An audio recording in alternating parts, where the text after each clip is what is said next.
my name is Mina and I am the Child Development Consultant. I'm here today with Salma Gadi.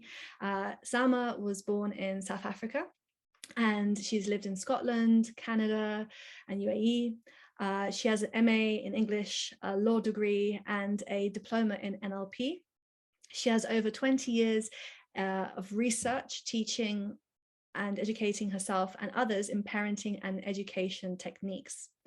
She is a veteran homeschooler of 3 kids from nursery through to Russell Group universities, and recently can add that she's mum to a TEDx speaker. As a founder and CEO of Value Added Parenting, I welcome you today, Salma. Thank you. And hope you're well, and would love to know a little bit more about your Value Added Parenting company. It just sounds amazing. That's so kind. Thank you so much for inviting me today. I'm really happy to be here to chat with you today, and also for that lovely introduction. So Value Added Parenting was kind of born out of the start of the pandemic. I had reached a point, I think, in my veteran homeschooling career where I felt my children needed me a little bit less, and it was at that point where I was thinking, well, what do I have to give on from all these years that I've been working away at this? So that's where Value Added Parenting was born from. Is I kind of thought this is a good time, because there were so many parents that then had to go into what has become termed as crisis schooling rather than homeschooling, but it has some overlap. So I thought, well, this is a good time. Let's start with at this point.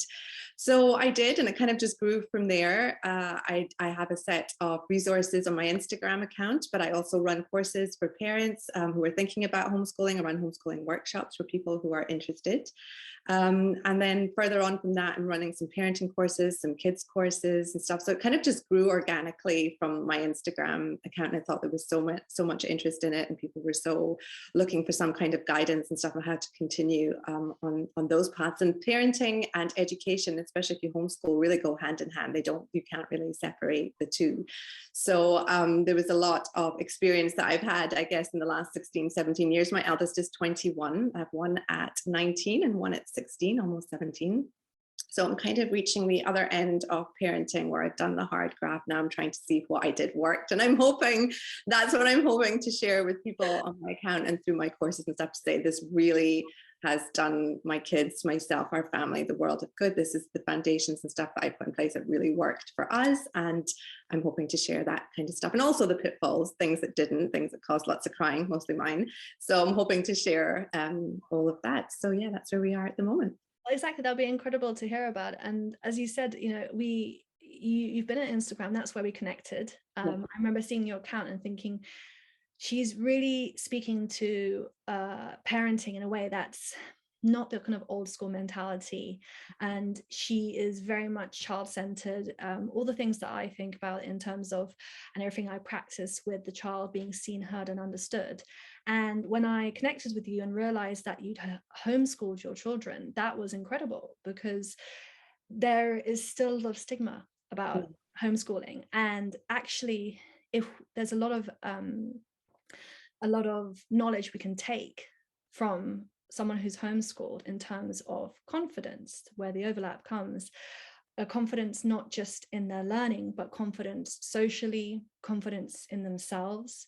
And what I wanted to ask you is when did you make the decision for homeschooling? What was that thought process?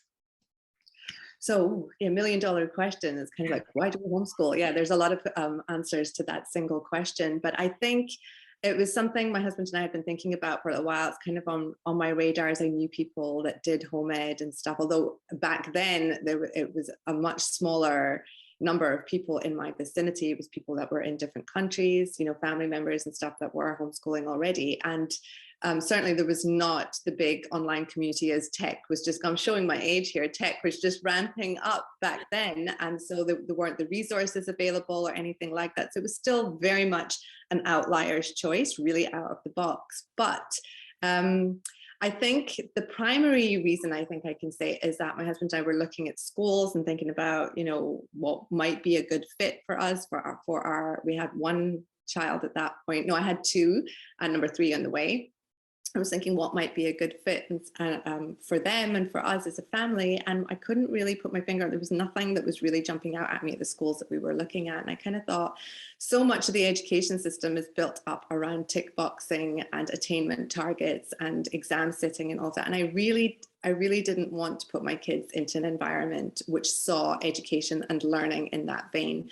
So I think that was the big driver at the beginning, was we wanted our children to feel that education was a lifelong process. It wasn't something to be done in order to reach a single destination or various milestones along the way. So that was probably our single biggest focus at the start. And of course, there were other considerations for us that started creeping in. And the fact that I loved being with my kids was a huge thing at the beginning, you know. So, and I was in a privileged position enough to say that I could stay home and give time to it and see how much of a fit that was for our family back then. So that's primarily the reasons why we decided to start.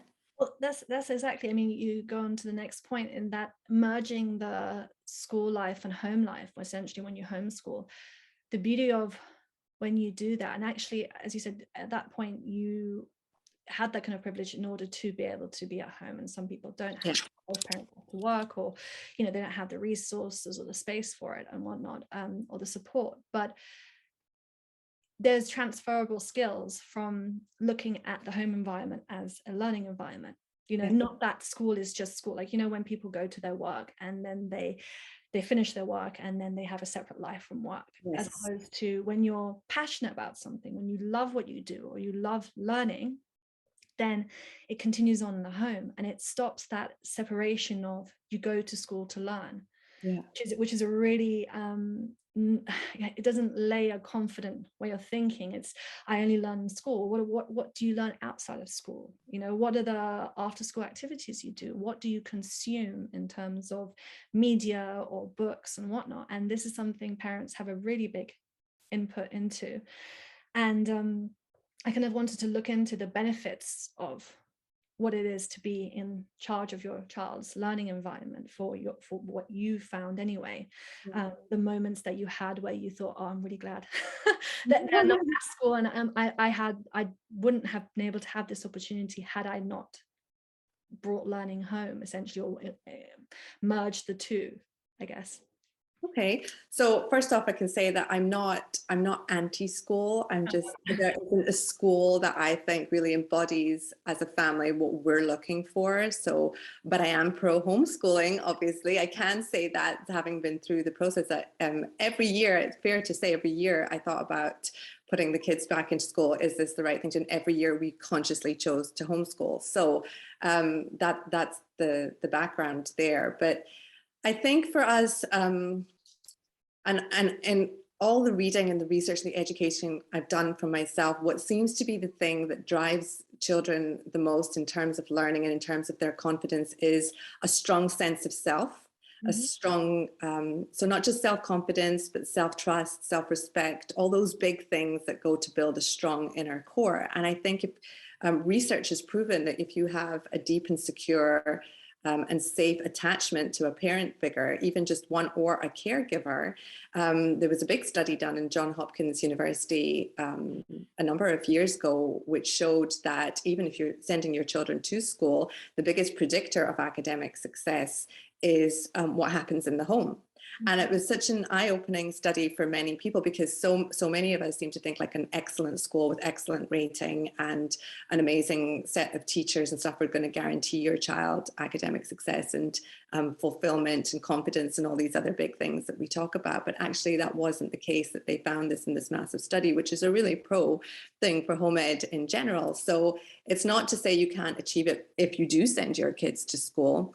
The difference with a homeschooler is you get those 8 extra hours in the day to pass on, to instill, to build all these other such important layers in the growth of a child, particularly confidence when it comes to learning and living life, because they're at home with you, and who knows a child better than a parent? You know, that a teacher can never replace that role in a child's life. And the fact that I'm the one that gets to teach my children how to read, how to write, how to count, you know, all these big firsts and big milestones and things. And I'm also giving them an environment and a home where, exactly as you say, and it's a great point, learning and being at home are not separate. And that really married well with my idea of being a lifelong learner, because I wanted the kids to know that when they were at home, things like encyclopedias and what are termed as traditional school books, we never termed them as that. They were just books to read.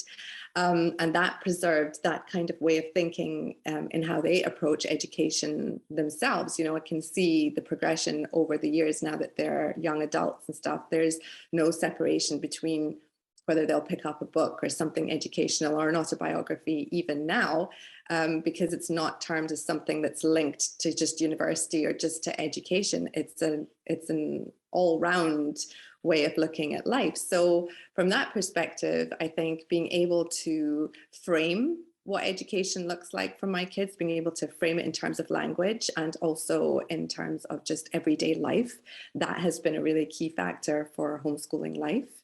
And again, they have the space to develop their way of thinking and to become more independent in their learning. They're not as affected by peer pressure or bullying or succumb to any of these other things that are prevalent in so many schools today. There's less, and research studies that have been done even in the late 2000s reaching up to now have really shown that children who are homeschooled suffer less in terms of anxiety and a lot of behavioral problems and stuff. And I think that really comes from the fact that if you're in a secure home, you are having the time and the space to build up that inner core, and it's not been knocked down. There's no cracks being formed in it by being in a scholastic environment where it is quite competitive and where you're in just with a demographic of society and a very narrow age group, which brings us to socialization. So that I know that's something you and I can hopefully touch on today, because I think that's so key, that their primary way of socializing comes from the home and the way that you live. So I hope that answered the question. I made some points about it. I think one of the most amazing things about what you said is that something that we don't do as well, and as we said, we're both pro school. I mean, we've both been through the system, and it's something that we're not saying we should abolish schools. We're just saying let's just rethink it. Everything can be tweaked, and a system that is, you know, every child tends to go to essentially, and majority of children do, and then it's not personalized. And what I really liked is you said that every year that you were doing homeschooling, you didn't say, okay, we're going to do homeschooling and that's it. So people might say, okay, parents might say, I'm going to send my child to school and that's it. It's just a kind of getting them in sort of thing, and then once they're into school, there's no question about, shall we continue at this school? And I think that's even a great point, that even if your child's been in mainstream school and they're year 3, year 4, whatever year group they're in, you can assess each year, how's my child getting on? Forget about the academic skill, but socially, are they more confident? Have we noticed some behaviors that have come up to play? And only do parents question the system when things go really wrong. In my experience, that when the child is suffering mental health wise or being severely bullied, that even then at those points they'll still keep them in the school system, as opposed to what you did, which was, okay, we're doing homeschooling, it's working, but if your daughter or your son suddenly, you know, really felt, you know, vocalized that they wanted to go to school, or homeschooling wasn't working for them, you would consider sending them to a mainstream school. And it's that personalization of tailoring the education system or education learning environment to your child that I think is so key, that nowadays parents have the resources, they have the internet resources. If you don't feel confident in your academic ability as a parent, what you're teaching your child, you can go online. There's amazing online tutors, there's amazing online resources and everything. Far more than 15 years ago. 100%. Exactly. So now it's becoming an option. And what I guess we want to really take away is not saying don't send your children to school. It's when you do send them, be mindful of how they're getting on, you know, which is one key thing that you mentioned, how their social relationships. Because if they're not spending the majority of time at home, as you said, 8 hours a day is either, you know, if they're homeschooled at home or at school, what are they learning? What are they learning about their relationships, especially, you know, as early as nursery? Are they the type of kid at nursery who is quite confident and engages with other children? Are they the child that when you drop them off, they're constantly crying? These things all need to be addressed. And it's the confidence that you instill at home, essentially, that prepares them, you know, whether you send them at nursery or school age, or when they go to university, for example, your children, the level of confidence that you've instilled, that helps dictate how their social relationships are going to be for them. Is it going to be a good experience connecting with other people? And touching on that, I wanted to know, what are, I guess, if you can whistle it down to, I guess, 3 key things that you could say that, you know, I know that when I did this with all 3 children, that definitely helped their confidence. I could see that that was something that, you know, an activity or a way you phrase something or an experience that you gave them that made you feel, you know, that definitely was a right move to make in terms of laying a foundation, one of the building blocks for confidence. If you can think of 3. I know I'm putting you on the spot. Well, I can put on the spot, yeah. I can definitely think of 2, and hopefully the third will come to me. So you know, I think a really key thing for children's self-confidence, and obviously this can translate if you send your kids to school anyway, is to make sure that their voice is heard in your family.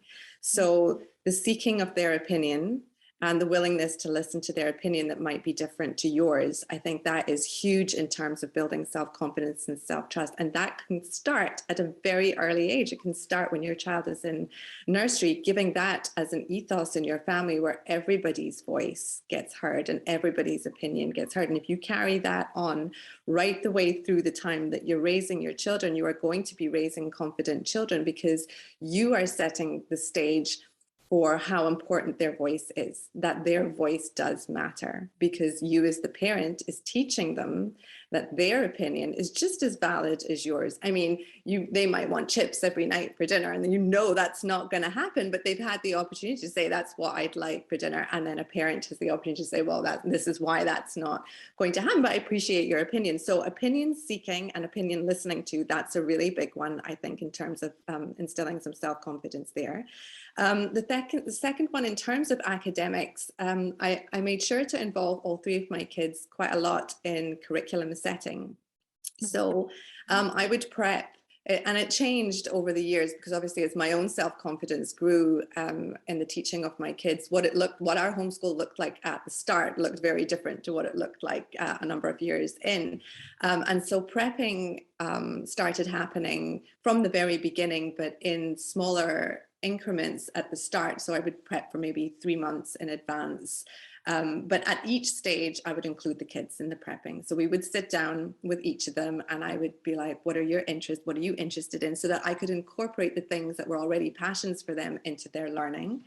And I think by getting their input, again, I'm teaching them that their opinion and their voice matters, but at the same time that it's encouraging ownership of the learning that they're doing. So they're taking the learning that they're doing, and I'm making it theirs. So they ask to learn about, let's just say, I had one who was very interested in zombies at one point. Amazing. Yeah, we've all been for that stage. Right, very interesting. And I was like, okay, cool. We can incorporate that into learning somehow. So we were very into lap books at the time, which is kind of putting together an interactive pop-up type folder thing so the learning happens. It's quite art orientated as well. So we picked the topic. He wanted to do the topic zombies. And so we looked up stuff, all the things that goes into it when you're a homeschooler, all the research and the learning and stuff. But, when it's interest driven, there's very little pushing required on the part of the parent, because the child is already invested in the topic. But it really encouraged ownership of the learning and the time spent that they put into it. And I think this really does a lot for self-confidence, having them give their own input in that. So those are 2 big things. It was the opinions on everything, boundary setting to tech use to dinner times to whatever we were having to eat, what snacks were. So there was that. And then with regard to academics, it was also having opinions heard, but input in terms of what they were learning. And thirdly, and are we talking just self-confidence here? A third point, just what helped? Well, the funny thing is, I've actually written down 2 things that you've completely linked to, but the third one I've written is, I remember something you said to me a while back. It's not what you were teaching, it's how you were teaching it. And I think that is quite a key difference and contributor to Yeah, I think that's something that became really obvious to me, not in the early stages of home ed or even in the middle, but once my children hit exam years, and they chose to take exams because they wanted to go on to higher education. So once they hit exam years, I was really worried, thinking, well, we haven't really divided science up into physics, chemistry, biology. It was all just very organic and, again, interest-driven encyclopedias, that kind of thing. I was kind of worried what will happen once they start. And I put them into some online classes. So I was kind of concerned, we haven't done physics per se. How's this going to go? But what I discovered when it became to the exam years, and usually because we went the IGCSE A-level route, IGCSE is a 2-year time frame, as is A-level, and a school will teach child and online classes everything they need to know in order to pass the exam, because that's just how exams work, right? It's not based on your critical thinking or how much you know or how invested you are in the topic. They want to give you a set amount of information and you have to show that you understand and can remember it. That's the basis of an exam. Killed all my it was soul crushing for a while when they went back into the school system in order to say exams. But at any rate, it was really eye-opening for me when my first one did this, because I could see through the great grades that she was getting when she was having work marked and feedback from tutors and things like that, that it wasn't the fact that it wasn't content that we hadn't covered. It was so important that she had been taught how to think for herself. And that she knew that it was going to be down to her. So that independent-led, self-led, independent thinker, in all the ways that we'd chosen to homeschool, and the fact that we could be interest-driven and all these other things.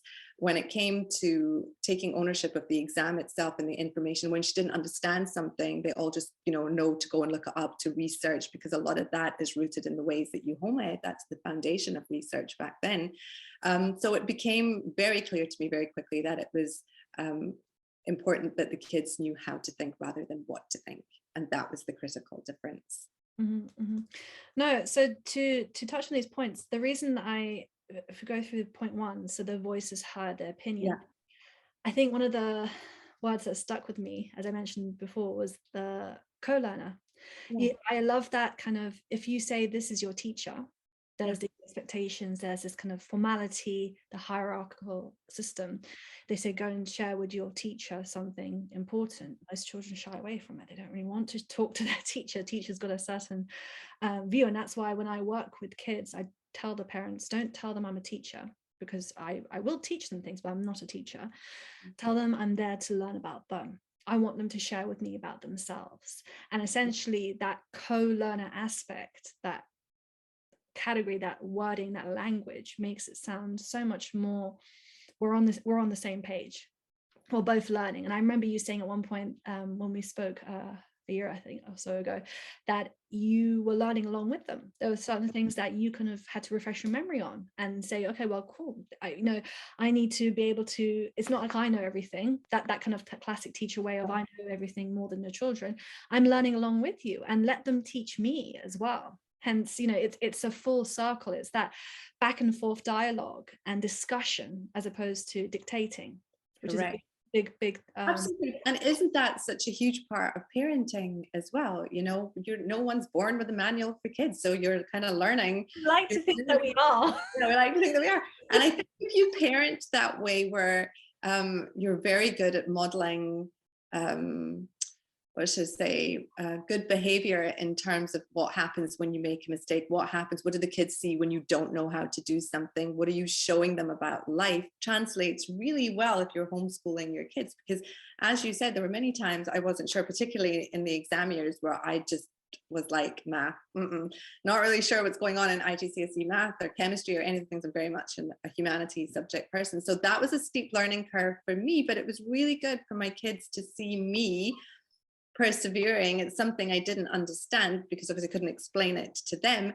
And what ended up happening is that when they caught on much quicker than I did in certain subjects, they were able to teach it back to me. But there was a real collaboration of that, which I think sets kids up really well for teamwork later on. And I think that's a brilliant thing, because so many people will say, well, if you've homeschooled your kids and they've been at home all this time, how on earth will they learn with other children, or how can they get on in the world later on if they're working in teams? Well, there's you're teaching them so many of the really good, healthy basics of collaborative learning that absolutely will translate later on in life and make them excellent at it, actually. So yeah, there's definitely an element of that, and being the co-learner with them rather than the top-down approach. And again, like you said, with the teacher, and you have the hierarchical approach, if you parent in that same way, where you are the authoritarian parent, you're going to get results from that. But that's, research over the last 20 years has shown that that's not the best way to connect with your kids. It doesn't provide a deep, stable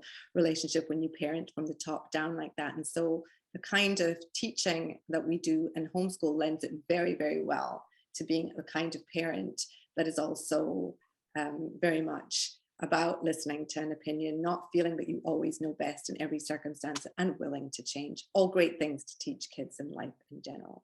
So. I agree, and I'm glad you interjected with that, because as you said, the social aspect of things is so important. So there's this, I mean, you having 3 kids, they obviously can socialize with each other, but the child that's the kind of, only child, they think, well, how is this child going to get social skills? And essentially it's the relationships they build with their parents, whatever that may seem, their caregiver, and whether they feel that they are learning skills in communication, language, self-awareness, and confidence and everything that can then be applied to, they're not being taught in a remote part of the world where there's no other children, right? There's ways to connect with children on Zoom, if that is even the case, but there's also after school or extracurricular activities. So as you said before, following where their interests are. If they have a keen interest in art, a keen interest in sport, whatever it might be, or really, really narrow interest, like, I don't know, as you said, zombies. I'm a zombie club. Yeah, there are so many resources now where there's a bunch of other kids who love zombies too, and they can all talk about it and discuss it. And that's where social skills are learned, and it's interest driven. So you can help them with their social and help them sculpt their social relationships by them realizing, first of all, what do I like? Because you can't make healthy relationships if you don't know yourself, right? You kind of just get given whatever you have, and then you go along and you become, follow the crowd type of thing. But if you know yourself, I like this type of behavior, I accept this type of behavior, I am really passionate about X, Y, and Z. Oh, this is someone else. You search for it in your environment. So you say, oh, this is someone else that I can connect with. And then you build these friendships and these relationships. And these are all things that you can teach earlier on. That doesn't necessarily need to mean that they need to be with other children. I think that kind of idea that just being with other children, the exposure to it is better than no exposure at all and just being at home. And actually not really, because you can't filter what they get exposed to. You can't filter what behavior they see and how it's managed. Also they're making sense of it, and you can't help them navigate how they make sense of it if you're not there to see what it is that's going on, And also in terms of laying the foundation, if their early experience is going to these environments where there's lots of other children, and they might be able to make a great relationship or great friendship, but coming back home and then reflecting on, well, how do I feel around that person? Do I feel comfortable around them? Looking again at and reassessing their confidence levels, how they're communicating with other children. It's constant. That I think the whole social aspect is you can lay the foundation at home, but also, as you said, monitoring or reassessing or checking in with the child. And when I say monitoring, I don't mean helicopter parenting. I mean, in a sense of reflection, comes back from school and they've had a really good day, or how come they had a great day? Oh, okay, well, I had this really good game I played with this kid and it made me feel really good. Why did it make you feel good? Oh, because when I said this, they listened to me. And then of course the flip side, when they come home and they're crying because something's happened at school, and again this applies for sibling relationships, I'm sure, that they say, well, what happened? Or this person, and do you want to spend more time with that person? Maybe you should look for someone else to be friends with. And again, it's applicable for after school activities, homeschooling, everything that they can.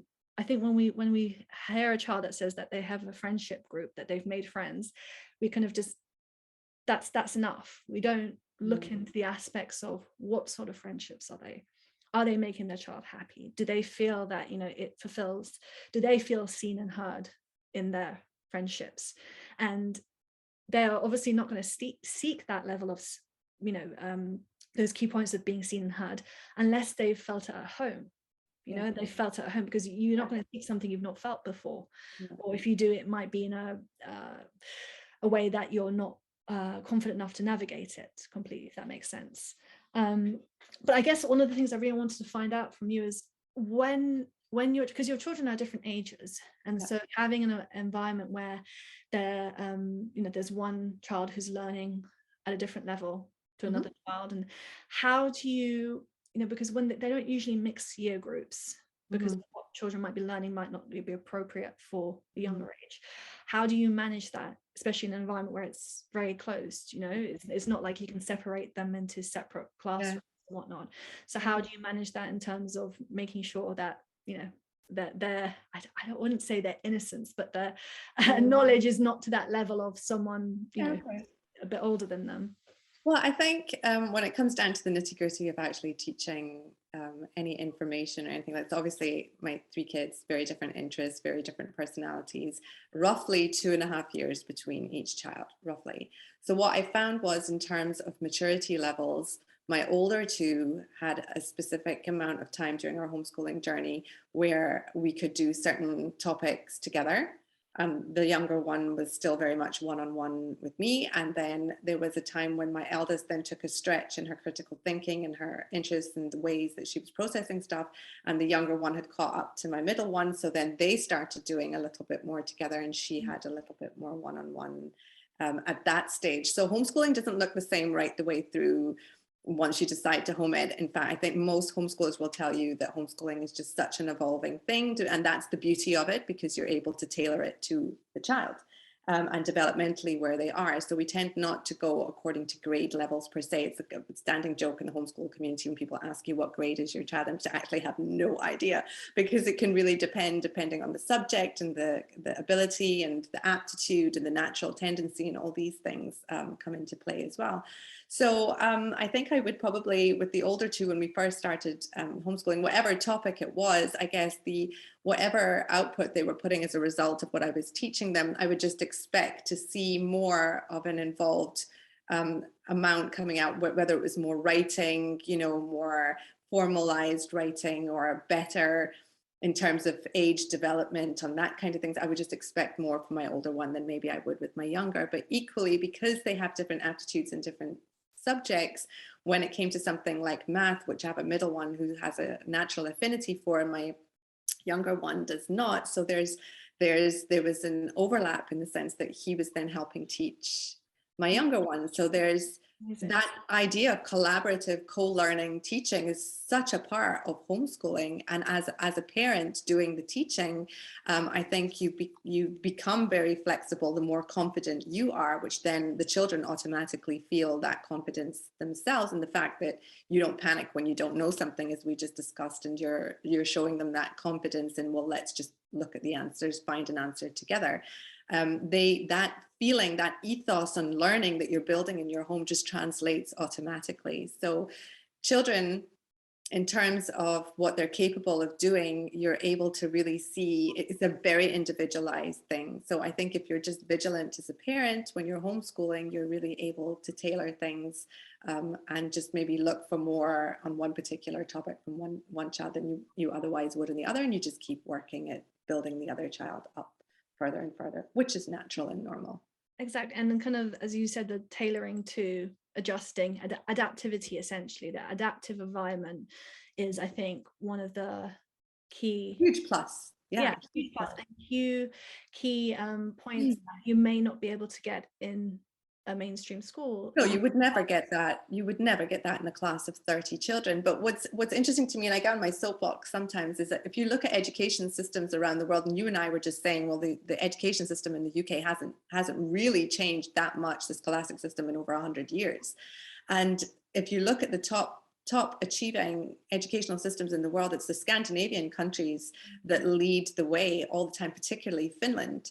And if you are willing to delve a little bit or read a little bit more about what that Finnish education system looks like, it is very close to what a homeschooler does, but within a bigger social environment, bigger scholastic environment, where they're looking to educate the child, not just academically, but practically, equip them for life and for vocations and for jobs outside of the school. And there's a lot of that goes on during the school time. And also their teachers are as valued as doctors, dentists, all the big professions that we seem to value so much here in the UK. Their teachers are on par with that. So there's a lot of investment that they're putting into education, and the ways in which they're teaching is very much about the whole child and not just about the ticking the box to get in. And unfortunately, the UK seems to be going towards far more testing instead of away from it, which is what the Scandinavian countries don't put such an emphasis on. And that's quite sad in some ways, but is very much a part of homeschoolers. And I think, I mean, we didn't, when I homeschooled my kids, I never graded topics. And I think that's key for confidence as well, because I didn't want them to feel that their smartness or their cleverness or their ability to do something was tied to how well they did on a piece of work, which is really what you're conditioned in a school environment. And certainly that lends itself very well to talking about growth mindset and fixed mindset, which you may have come across yourself in your own work. I'm sure maybe people listening have come across that as well. And the growth mindset is, I think, a huge part of many, many homeschoolers' lives. No, I mean, there's so many things you cover there. It's amazing. I completely agree that when there is a lot tied up in outside world defining us, and when we most of the time when I'm working with children in high achieving schools, it's I don't feel I'm worthy, I don't feel I'm enough because I got a B instead of an A, or my friend is doing better in sport than I am. And there's this constant comparison, especially in London, by the way. I think London needs to overhaul you know, for the whole education system there. But it's as you said, the competitiveness. And let's be clear, a child can be competitive without having to go to an environment, a school that seems to, you know, encourage that. You can be competitive without having been tested. Competition essentially should be the child against themselves. What can I do to improve what I did before? I ran in this amount of time, can I shorten it? You know, not, oh, so and so did it in that time, well, Absolutely. fastest, because that label of being the fastest, being the best is temporary. It's a temporary moment. And what I ask the children when I'm working with them is, what do you feel? What's the feeling you're chasing? Because an A star, great question. Nothing. It's a letter, right? It's an irrelevant thing. But the meaning you put to the A star, that means I'm good enough. Wow. Okay. So what does the C mean then? What does it minus mean? You're tying it to self-worth, aren't you? That's what's happening. Unfortunate, but true. Yeah, and that's why the role of self-awareness, which is, you know, why I started with that when I wrote my books. You said another thing born out of the pandemic. We all either, you know, completely vegetated or decided to create something, the ones that can't sit still like us. So we wanted to contribute, and I thought self-awareness, if that's something, when you meet a child who doesn't have it, or an adult actually more so, it really, the kind of fixed mindset, things happen to them, they don't happen for them, you know, the life happens to me. Oh, well, you know, I didn't get this because of so and so. Everything's always to do with other people. There's no responsibility taken for 100% relationships, their academic, anything like that. And whereas someone with a growth mindset, or who sees things as they're much more in control, they're much more confident in what they're capable of and what they can control, will say, well, this didn't work out in the way I wanted it to, but maybe I can seek and help from someone who is, you know, on a different level, or the level I want to get to, and they can give me help on that, you know, as opposed to taking this as my defining moment and making this my life story. I think there's a lot to be said in terms of the stories children tell themselves about themselves. So a confident child will have a lens on the world where they feel that people are trusting, the social relationships. They're not going to look at people as a threat. And Mhm. they're also going to have the confidence that if they are in a situation where something might be threatening to them, that they can handle themselves. Yeah. But a child who is brought up in an environment where they're constantly looking outward and not in tune Yeah. with the inward, how they're feeling, will be a lot more mistrusting and less confident, and possibly even shy, or hiding themselves, or trying to not to interact and make deep, meaningful relationships, because they're worried. They're worried essentially of what the world holds around them, as opposed to being Yeah. first and foremost in control of their inner world. Yeah. And I think I wanted to know, I guess this is more the final part, so that I can ask you the question is, I feel that for me personally, self-confidence is a superpower, right? Yeah. Being self-aware, all these things are Yeah. superpower. And when you were working with your children and trying to help them navigate, I guess, essentially their interests and their Yeah. superpowers and what they were good at, how did you approach it from a way that